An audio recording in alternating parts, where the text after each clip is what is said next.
morning everyone.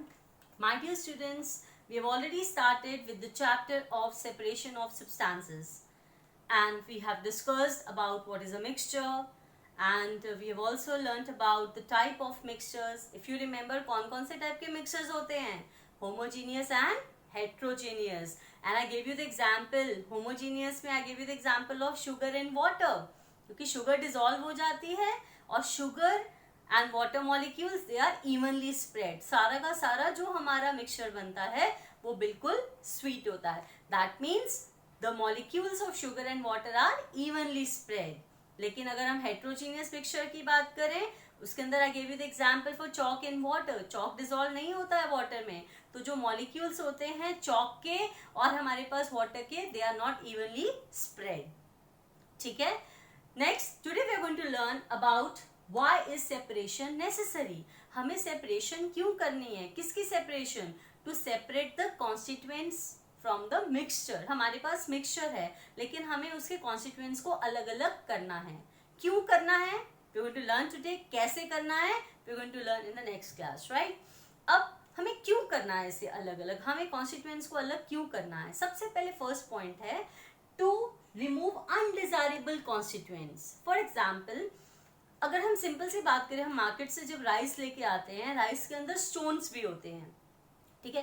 अब वो जो स्टोन्स है अगर हम उसे नहीं निकालेंगे तो क्या होगा? It's harmful for our body, for our teeth. हम च्यू नहीं कर पाएंगे, तो हमें वो स्टोन्स को अलग करना है. It's a daily use example which we can use it. हम करते हैं स्टोन्स को अलग, तो वो क्या है? Basically to remove the undesirable constituents. This is the reason why separation is necessary. अब देखो, जो हमारे घर में पानी आता है वो क्लीन नहीं होता है, हम फिल्टर भी करते हैं उसे. क्यों? क्योंकि हमें अनडिजायरेबल कॉन्स्टिट्यूएंट्स को रिमूव करना है उसमें से, so that we can drink clean water. जबकि हमारा जो वाटर रिवर से आता है वो वाटर वर्क्स पे फिल्टर आउट होके आता है, but still some impurities are there which we can remove it by using filter at our home. Right. And another example which we can give, to remove the undesirable constituents, like for example, अब air है, air के अंदर dust particles भी होते हैं. जब हम inhale करते हैं तो क्या होता है? we don't want those dust particles to enter. और naturally हमारी बॉडी के अंदर, नोज के अंदर we have hair, और वो क्या करते हैं? वो फिल्टर कर देते हैं एयर को, डस्ट पार्टिकल्स को एंटर नहीं करने देते हैं.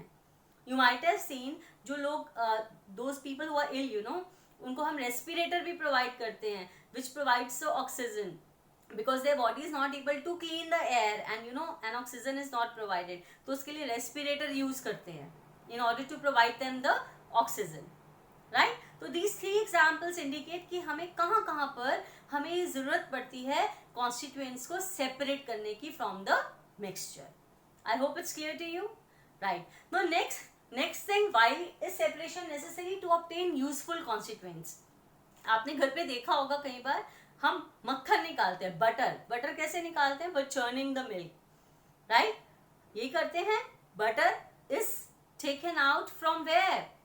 from milk में जो ऊपर मलाई आती है, हम क्या करते हैं? उसको हम churn करते हैं, stir करते हैं and we get the butter, right? Cream को we just churn out the cream obtained from the milk and we get the butter.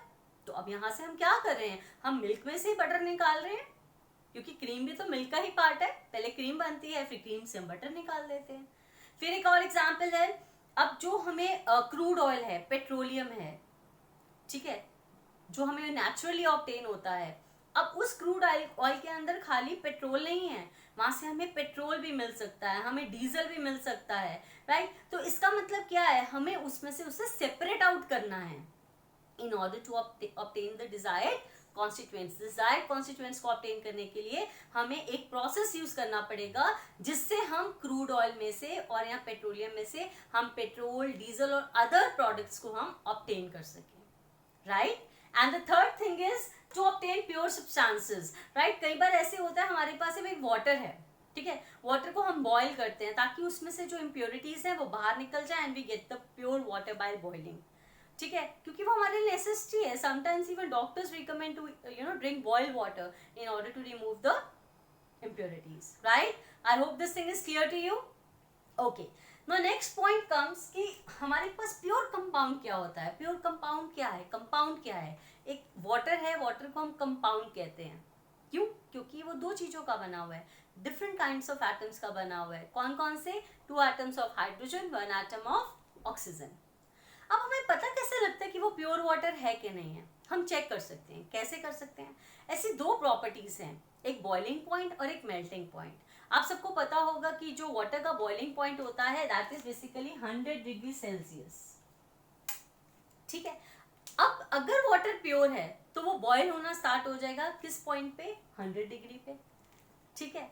लेकिन अगर वाटर वो प्योर नहीं है, वो टैप वाटर है, उसमें सॉल्ट्स हैं, तो वो इससे भी हाई पॉइंट पे जाके बॉयल होगा. राइट. तो प्योर वाटर की इंडिकेशन हम कर सकते हैं by using the two properties, boiling point and melting point. I hope it's clear to you, right? For your homework, you'll be reading 2 pages, that is page 48 and 49 from the book. Thank you so much.